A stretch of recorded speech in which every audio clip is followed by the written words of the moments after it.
Good morning and happy Monday. Are you ready for a fresh new week? It's going to be quite a week, as they say. But I wanted to talk today a little bit to those of you who have anxiety or feeling anxious, which I think at this point in the COVID world falling apart lockdown that we are experiencing collectively, I think every one of us could probably adhere to some of this. And if not, yay you. But the first thing I want to point out is what anxiety is, and what panic attacks are and all of those things, because I think understanding what's going on in your body is really important to dealing with it. So the short version, anxiety is your body's response to being under a perceived threat. So it's not a bad thing necessarily, right? Just like stress is not always a bad thing.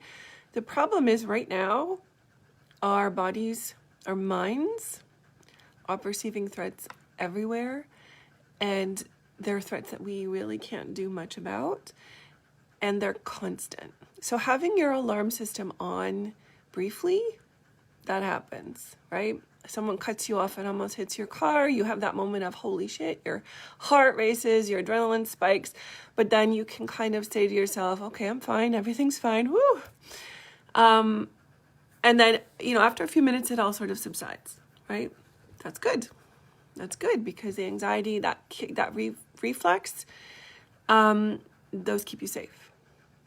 Okay. So that's normal anxiety, so to speak. I hate using the word normal because what's normal but a setting on the dryer? So normal anxiety is something that happens and then dissipates. The problem right now is that it's not dissipating. We've been at this for almost a year. Like, holy shit. If not a year. I don't know what the exact date was. But it's pretty damn close, if not already. And so we've had collectively this alarm system saying there's a threat. Now, these threats change, right? There's the threat of catching COVID. There's the threat of losing your job. There's the threat of having your job downgraded. There's the threat of someone you love having all of those things happen. There's the threat of, oh my God, will this ever end? And now, there's political issues in the world. There's,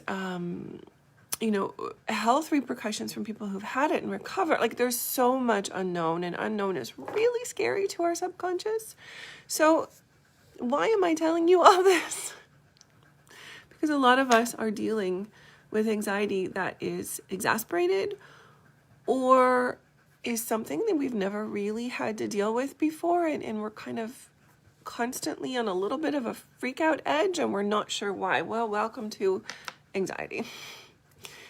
And the reason you need to know this is so that when you can recognize anxiety, there are things that you can do to calm your body. Basically, if you think about what the cause is, your amygdala, your prefrontal cortex, all those things that are going on in your brain are doing what they should do when there's a threat, right? So when that car cuts you off, when there's, someone really creepy walking behind you at midnight as you go home, like all those things that it should do, that button is stuck and we have to unstick it, right? We have to convince your subconscious that you are safe. And there are two things I'm going to suggest for you today. One is your subconscious loves habits and routine and normalcy. It does not like change. So one of the things you can do is actually maintain your routines. So get up in the morning, relatively same time, wash your face, brush your teeth, put on clothes. I know. Clean clothes. That's all I'm asking for. Not asking for a full suit, right? Just clean clothes. Don't stay in your pajamas all day. I know. And a lot of you have tuned me out already. Eat your normal breakfast. Meditate if that's what you do in the morning. That's what I do in the morning. Either meditate or journal, which is what I do. Find your thing and maintain some semblance of normalcy, of routine. It's incredible what a difference that can make. The other thing that you can do is if you find you're getting that feeling of anxiousness and it's rising, is you can calm your body right in that moment. And I know a lot of people say, oh, just breathe. Well, they don't really teach you how to breathe. So on my YouTube channel, if you're really interested, you can go and you can find the candle breath video that I did, which goes more in depth. But really just slow breathing in through the nose to a count of about 5, and slow breathing out to a count of about 7 or 8 with your mouth. The reason why is when you're anxious, when your brain is going, holy shit, you use shallow breaths. So you're kind of reverse engineering what's going on in your body. You're telling your brain, look, I'm breathing slowly, everything's fine. And your brain goes, oh, okay, then everything's fine. That's basically what we want. The other thing is to, I guess I'm telling you 3, is to use like a phrase. So for me, when I have a panic attack, and I haven't had one for some time, thankfully, knock on wood, but I used to have them quite bad. So one of the things that I used was a mantra that I repeated to myself. And it basically was, I am well and safe in this moment. And I would look and I would actually say, the door is locked. I'm well and safe. I have food in the fridge. I am well and safe. I am inside. I am well and safe in this moment. Because this moment is where you're freaking out. And this moment is where you need to be calm.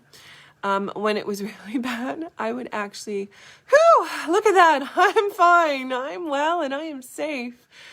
And I would actually smile and I would do the physical things that would indicate to my nervous system that I am actually well and safe in this moment.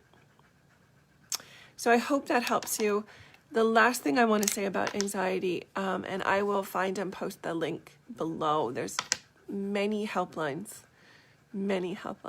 people you can call if you don't feel like you have anyone you can call. If you're having a panic attack, if you're dealing with a lot of anxiety or other mental health issues, please don't be embarrassed. Please don't be ashamed. You are not alone by any means at all. And I think a lot of people who haven't dealt with mental health issues are coming to a far more compassionate understanding of what it's like. Please talk. Please ask for help if you need it. I know that's probably one of the last things that you want to do when dealing with anxiety, but it's what you need to do. And it doesn't hurt, I promise. All right, so that's my Monday morning rant. I hope you have a beautiful day, and I hope that you have a calm and peaceful week. Bye for now.